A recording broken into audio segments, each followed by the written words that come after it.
I like apples. Really. Bananas too. But as much as I like fruit of all kinds, if someone told me that eating an apple would kill me, I could probably put it down.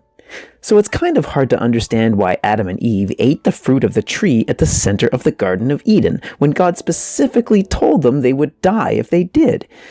Well, let's take a look at the Bible to find out what eating the fruit really means, so we don't commit the fall like Adam and Eve did. First, let's figure out what kind of tree the fruit came from.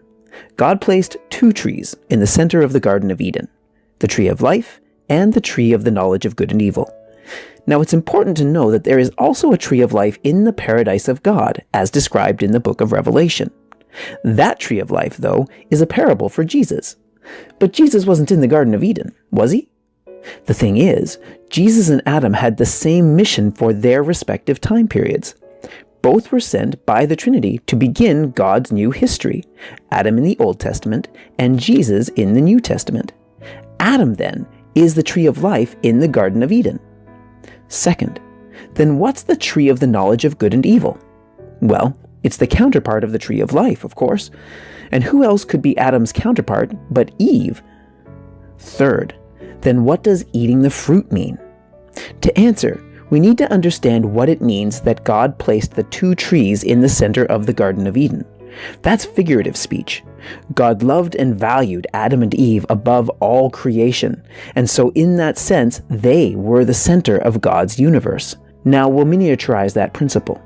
If we consider the human body to be the Garden of Eden, what is at the center? Physically, it is a person's sexual organs, with which two human beings share love and create children. Spiritually, it is the heart, mind, and thoughts of love. So what fruit did Eve share with Adam that led them to being banished from Eden? Physically, it was the fruit of her own body. Adam and Eve had a sexual relationship without God's consent.